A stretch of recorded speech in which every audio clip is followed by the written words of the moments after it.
Hello children, yesterday we completed up to exercise 1.3. Now today we will start with exercise 1.4. Example number 1.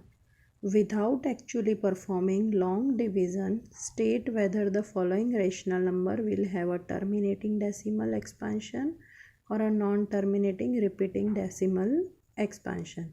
Last year we studied about terminating and non-terminating decimal.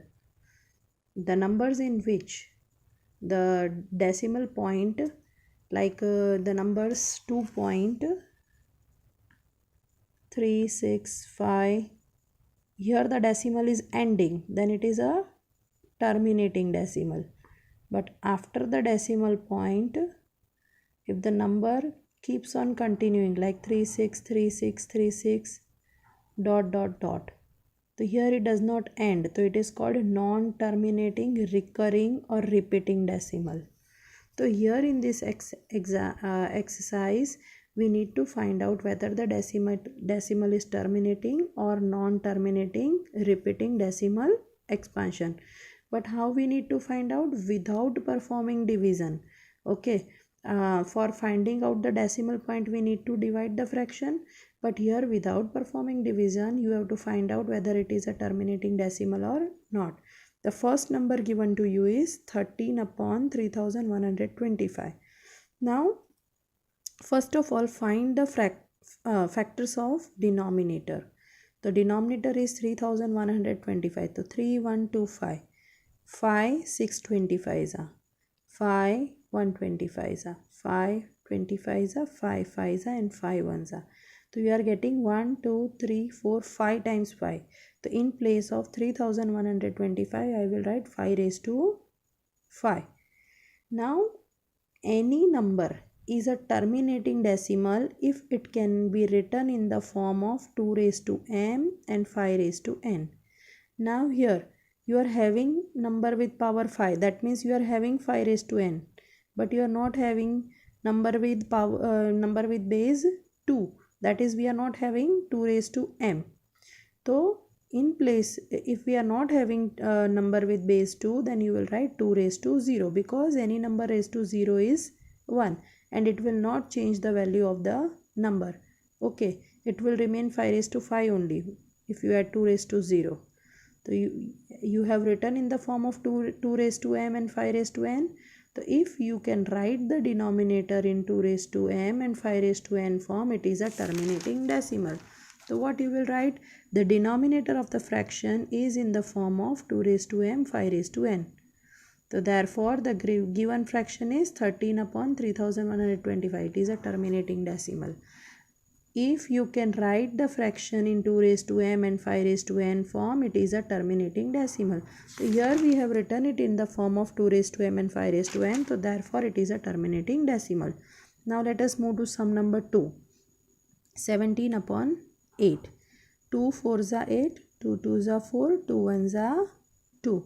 So in place of 8 we will write 2 cube. 2 is repeated 3 times, so 2 cube. Now here see, we are having 2 raised to m, but we are not having 5 raised to n. So here you will write 5 raised to 0. Any number raised to 0. 5 raised to 0 means 1. And but by multiplying by 1, the value of the number does not change. So here we are not having 5 raised to n. So if we are not having any number with 5 base, then we will write 5 raised to 0. And it does not change the value of the number also. Okay. So here the fraction is written in the form of 2 raised to m and 5 raised to n. Okay. So therefore the denominator of fraction is in the form 2 raised to m 5 raised to n. Therefore 17 upon 8 is a terminating decimal. Now let us move to sum number 3. 64 upon 455. So we will find the factors of 455. 591 ja, 713 ja, and 13 1s are. So in place of 455, what we will write? 5 into 7 into 13. See, here we are not having, in denominator we are not having 2 raised to m. We are having 5 raised to n. But extra numbers we are having 7 and 13.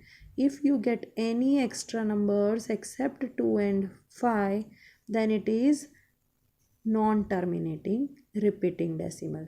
So since here the denominator is not in the form of 2 raised to m 5 raised to n. So it is non-terminating. It is non-terminating repeating. Since denominator of the fraction is not in the form of 2 raised to m 5 raised to n. Therefore 64 upon 455 is non-terminating repeating decimal. Next question. Here you are given 23 upon 2 raised to 3 5 raised to 2. So here in the question itself, see the denominator is in the form 2 raised to m 5 raised to n. The denominator of the fraction is in the form 2 raised to m 5 raised to n. So therefore the given number, that means 23 upon 2 raised to 3 5 raised to 2 is a terminating decimal. Okay, after this let us do sum number 7. Okay, now 129 upon 2 square 5 raised to 7 7 raised to 5. Here also see, you are having 2 raised to m 5 raised to n, but extra you are having 7 raised to 5. You should not have any number with base 7. Okay, other than 2 and 5 you don't need to have any number. If you have such number other than base 2 and 5, then it is non-terminating repeating decimal. The denominator of fraction is not in the form of 2 raised to m 5 raised to n. So 129 upon 2 raised to square 5 raised to 7 and 7 raised to 5 is non-terminating repeating decimal. Now 8, 9 and 10. Similarly you can do it on your own.